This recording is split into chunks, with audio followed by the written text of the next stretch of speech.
O Inconfidências de hoje recebe o jornalista Luiz Carlos Bernardes, o Peninha. Mineiro de Belo Horizonte, Luiz Carlos Bernardes trabalhou nas principais redações do país, impresso, rádio e televisão. Também advogado, Peninha já foi presidente da Federação Nacional dos Jornalistas, do Sindicato dos Jornalistas de Minas Gerais e diretor de organizações internacionais da área.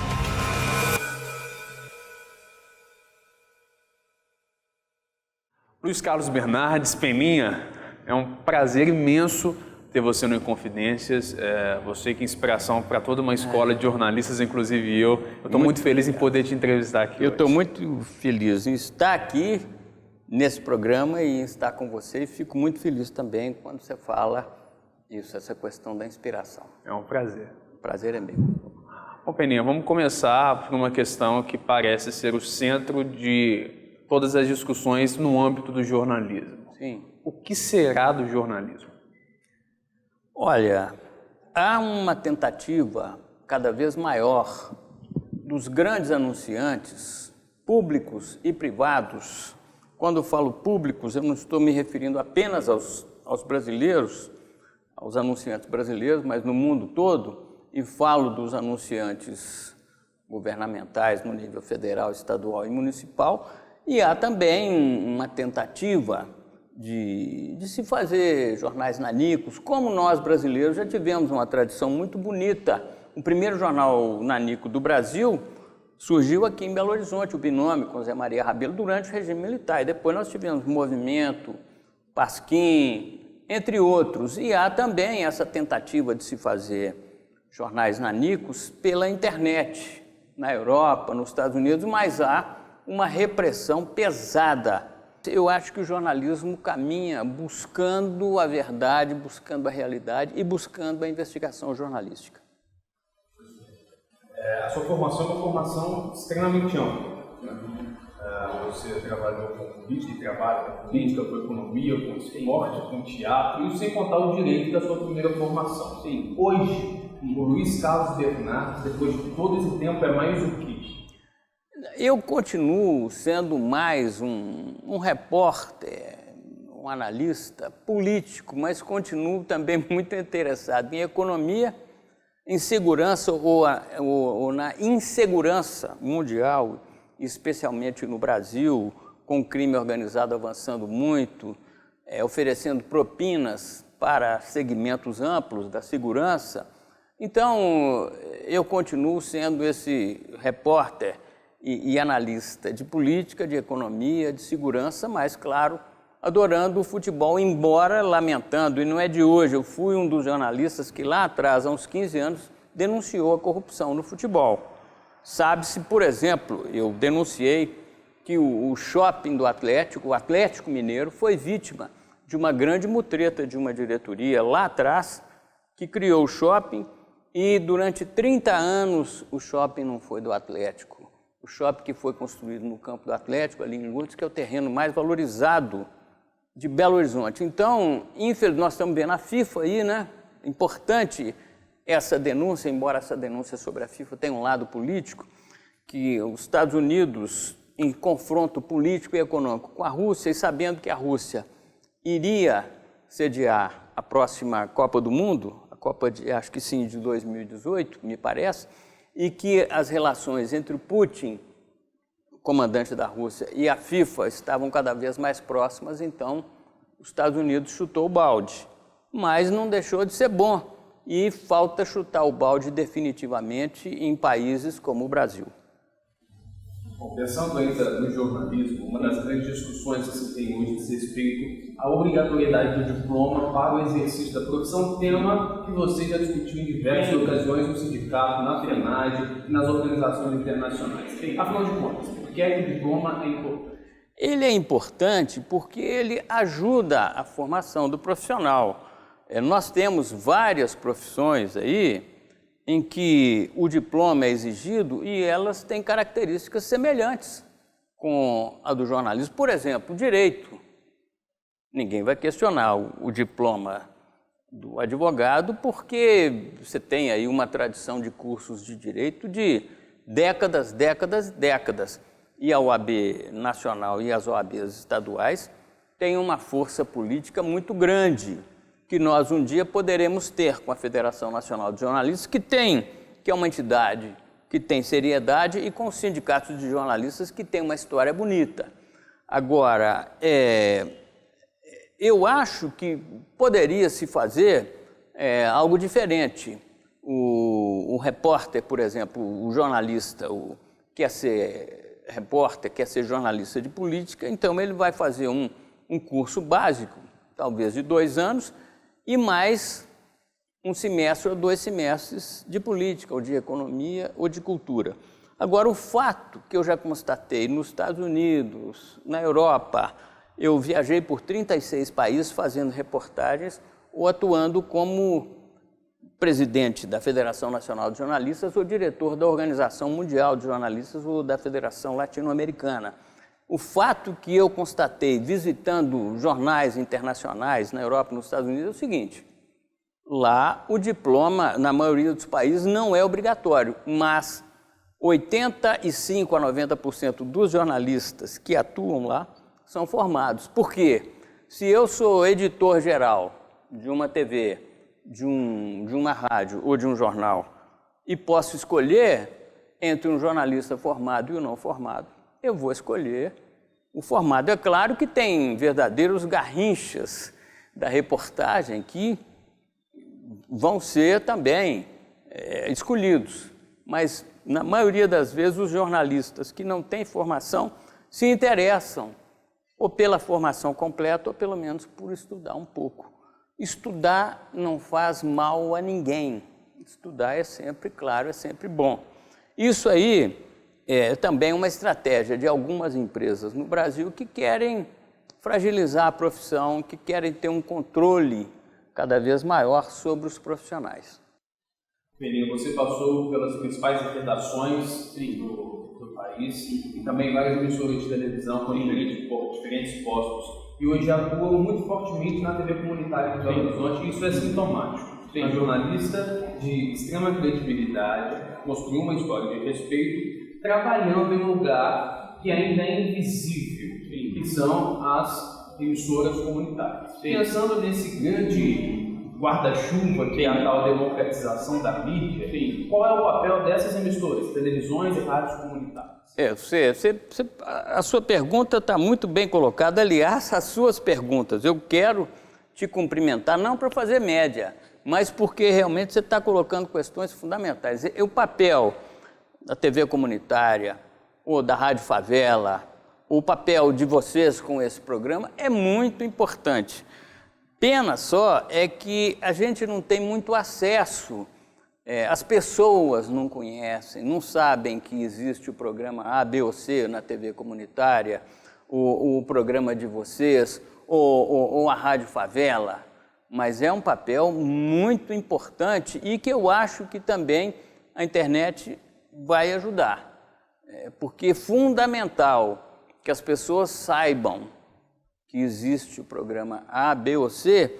E, por exemplo, quando se fala em democratização dos meios de comunicação, não é nada ultra radical nem porra louca. São regras básicas. Por exemplo, na Europa e nos Estados Unidos, veículo nenhum pode ter rádio, TV e jornal ou revista num só estado. Pode ter rádio num estado, TV no outro, jornal em outro. Aqui não, aqui é permitido. Rádio, TV, jornal, revista, etc, etc. Então é preciso que haja, vamos dizer, um pouco mais de tranquilidade, mas é uma discussão muito complicada. Houve aí, em governos passados, aqui em Minas Gerais, uma censura pesada. E eu, cuidadoso, já experiente, quase não entrava na análise desse governo. No entanto, sem nunca ter fumado, porque eu gostava muito de futebol de salão, disputei campeonato de futebol de salão juvenil e primeira divisão em Minas, eu era um viciado em futebol. Mesmo assim, eu acabei tendo um problema grave no coração, por causa da pressão, da censura. Os diretores da Band, o diretor em Minas e o diretor nacional, até que sabiam e sabem da seriedade com que a gente encara a profissão. Mas eram tantos telefonemas, e sabendo que o governo de Minas é um dos grandes, ou é o principal anunciante em Minas, porque Minas não tem tantas indústrias como São Paulo. São Paulo tem milhares de indústrias. Nós temos aqui o quê?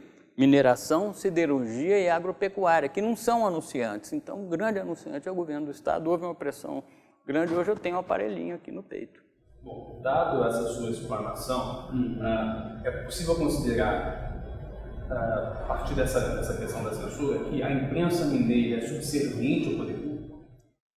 Eu não diria que é subserviente na teoria, mas na prática ela acaba tendo que ser subserviente. Não estou querendo justificar nada da parte deles, porque o grande anunciante, os grandes anunciantes dos veículos de comunicação em Minas são o governo estadual, as principais prefeituras, Belo Horizonte, Juiz de Fora, Contagem, etc., e o governo federal. O governo federal, através de, por exemplo, Caixa Econômica, Banco do Brasil, Petrobras, essa polêmica Petrobras, etc. Então, grande parte dos anúncios no Brasil, principalmente em Minas, são anúncios governamentais, seja governo estadual, grande volume, em menor quantia, mas também com volume grande, governo federal e prefeituras. Isso significa uma pressão muito grande. Claro que você tem políticos, dirigentes políticos, que são, vamos dizer, mais respeitosos com a imprensa. O Itamar Franco foi um sujeito interessante, respeitoso com a imprensa, entre outros. Mas, de repente, o próprio Pimentel, quando prefeito, o Patrus, quando prefeito, foram também muito respeitosos, tiveram uma relação muito boa com a mídia. Célio de Castro, mas tem gente que quer exercer o poder, inclusive sobre a mídia. Peninha, boa parte da sua trajetória profissional foi ocupada em conhecer e lidar com pessoas socialmente importantes, em quaisquer áreas. Dado essa composição da vida, qual foi a figura mais extraordinária que você conheceu? Eu conheci muita gente extraordinária, muita gente interessantíssima. Mitterrand, aí também entra a formação, porque no colégio que eu estudei o ginásio e o curso clássico. E aí tinha inglês, francês e espanhol, embora eu fale mais portunhol do que espanhol. Então eu pude entrevistar o Mitterrand 2 vezes, gostei muito. Clinton, gostei muito.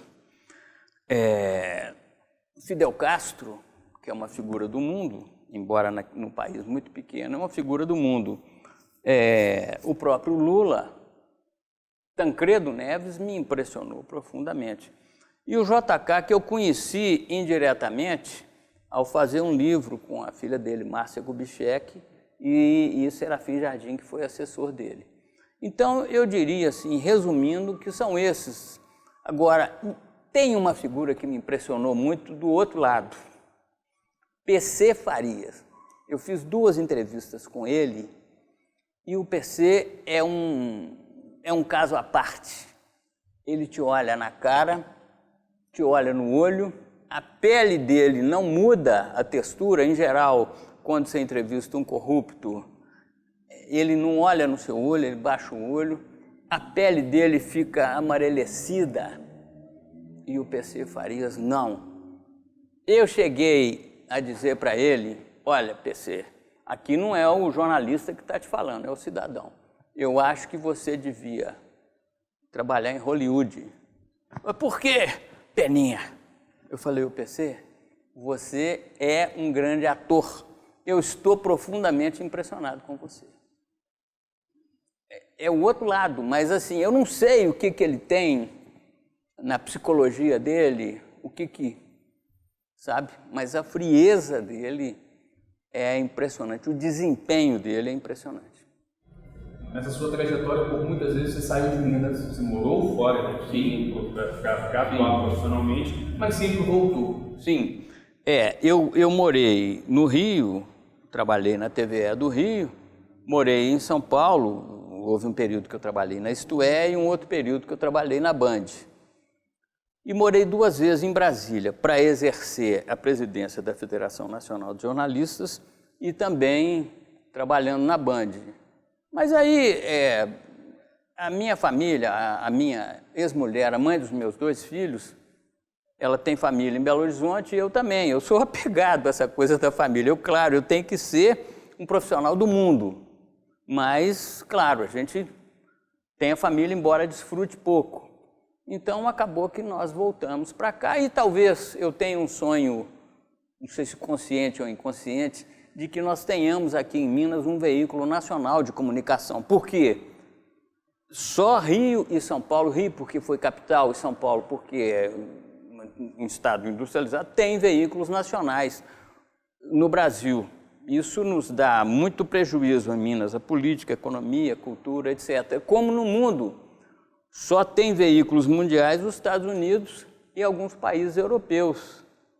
E nós, brasileiros, também sofremos com esse predomínio da mídia mundial com os Estados Unidos e com a Europa, mas, claro, isso pode ser corrigido fazendo-se veículos tradicionais ou pela internet. Quem sabe uma hora tenhamos aqui uma sucursal do Wikileaks, do Assange, por exemplo.